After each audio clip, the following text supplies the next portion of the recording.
Ya, yang dirokok dan nama pilih kan bisa diatur. Ya, Pak.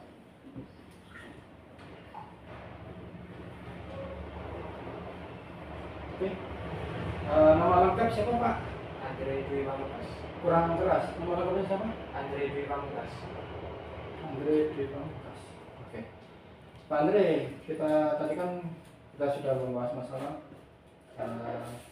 terkait batas kecepatan juga ya. Iya Pak. Nah, sekarang yang kita lanjutkan itu terkait defensive driving. Apa sih yang dimaksud defensive driving? Gitu kan? Nah, di sini defensive driving itu artinya itu perilaku pengemudi yang menerapkan metode safety driving sehingga mampu mengidentifikasi bahaya dengan mengambil resiko yang paling rendah. Artinya itu perilaku pengemudi ini siapa? Ya kita sebagai driver, perilaku pengemudi yang menerapkan atau kita itu menerapkan yang namanya safety. Artinya itu menerapkan peraturan lalu lintas itu peraturan lalu lintas itu yang harus kita patuhi. Ya, metode safety driving ya. Sehingga kita itu mampu terhindar yang namanya terlibat kecelakaan atau mengidentifikasi bahaya dengan mengambil resiko yang paling rendah. Artinya kan jadi kita sebagai driver itu kita harus menggunakan yang namanya metode safety driving. Artinya itu mulai kita tata cara aman, terus blind spot. Nah itu kan yang namanya metode safety driving itu harus kita pahami betul sehingga kita itu berani mengambil resiko yang paling terendah. Nah, seperti itu ya. Iya Pak. Tujuannya itu apa? Tadi kan sudah saya jelaskan, artinya sekarang tujuannya. Iya, Pak. Tujuannya itu yang pertama itu tidak menjadi penyebab kecelakaan. Artinya itu kita itu sebagai driver itu tidak menjadi tidak terlibat tidak menyebabkan kecelakaan dari baik pribadi atau pengendara lainnya. Iya, Pak. Ya. Yang nomor dua itu tidak menjadi pemicu kecelakaan. Artinya itu kita sebagai driver itu tidak menjadi pemicu kecelakaan itu yang menyebabkan bukan kita. Ya. Contoh kita kan yang namanya kecelakaan itu kan ada faktor-faktornya. Ya, ada yang menjadi penyebabnya. Ya, penyebabnya ini siapa ya? Jangan sampai kita yang menjadi pemicunya. Iya, Pak. Seperti itu. Terus yang nomor tiga itu tujuannya itu tidak terlibat dalam kecelakaan.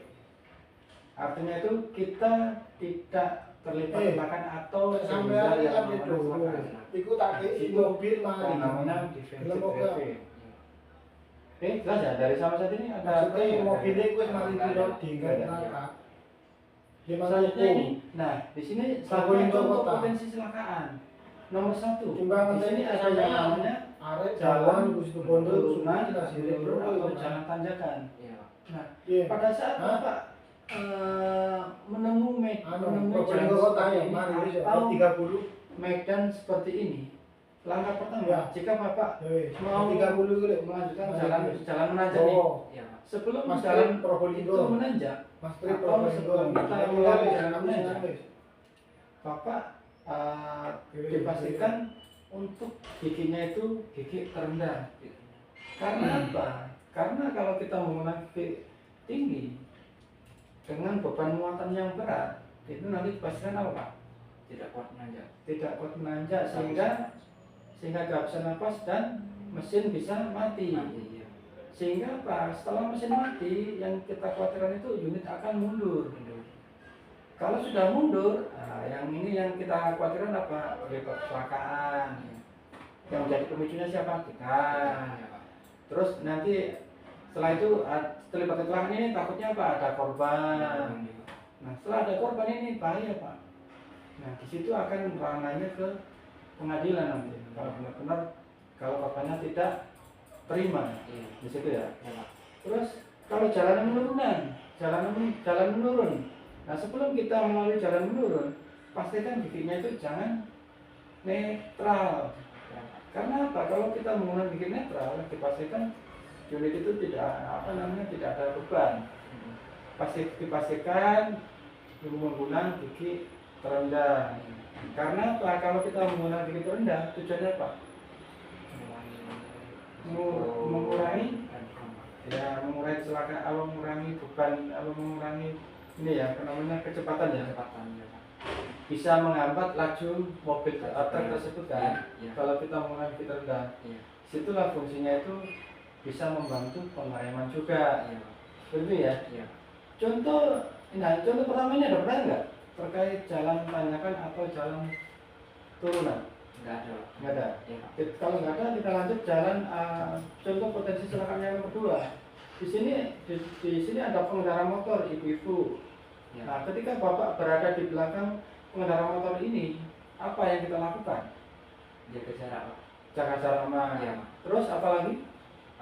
Mengurangi kecepatan. Mengurangi kecepatan. Oke, ada lagi? Sampai menunggu ibunya ini mau belok kemana Pak. Oke, betul ya. Iya Pak. Oke, betul ya, yang dikatakan Pak Andre ya. Artinya kalau kita berada di belakang ini, pastikan kita kurangi kecepatan. Yang pertama, yang kedua, jaga jarak aman. Yang ketiga, tolong klakson. Klakson. Nah, tapi kalau klaksonnya itu jangan terus menerus. Ya. 5 menit sekali, ya kan. Tujuannya kan apa? Kalau kita klakson terus, pencet terus belnya ini, kita nggak sopan. Iya.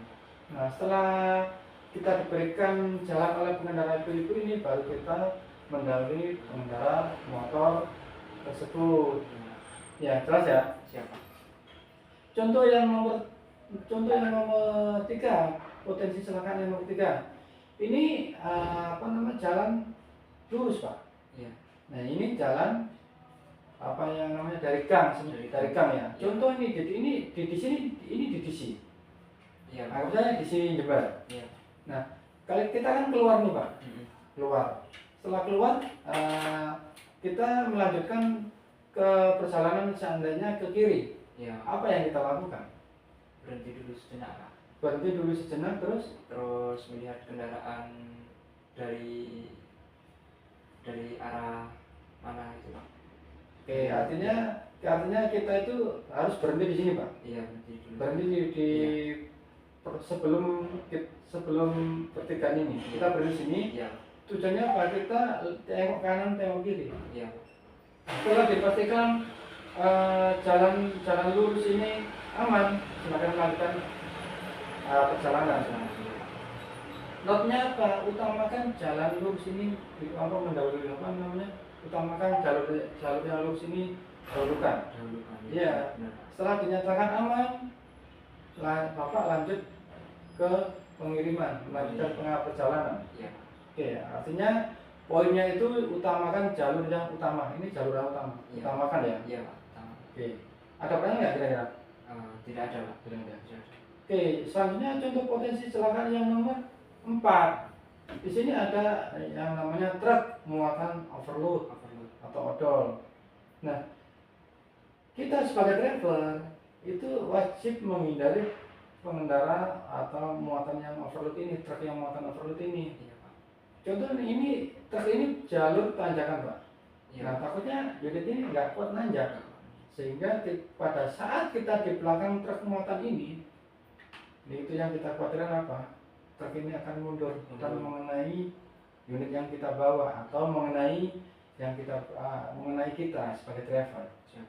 Artinya poinnya apa? Kita wajib hindari muatan kendaraan yang overload seperti ini. Iya. Jelas ya? Alasannya udah tahu ya? Siap. Jelas.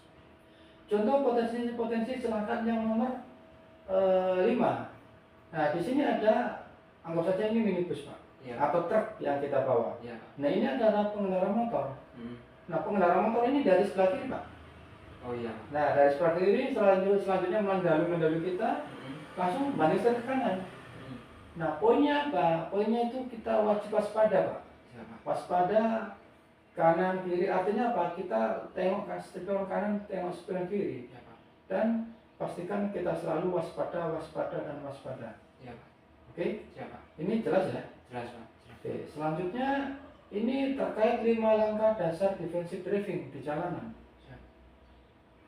Nah, ini ada yang pertama ini, pahami dinamika kendaraan. Yang nomor 2, jaga jarak aman. Iya. Nomor 3, selalu awasi kondisi sekitar. Nomor 4, waspadai blind spot. Yang nomor 5, hindari distraksi dan paham marka. Ya, Pak. Oke. Nah, ini yang namanya apa? Dinamika kendaraan. Oke. Ini tolong dibaca satu persatu. Nanti saya jelaskan satu persatu. Saya baca dulu. Siap.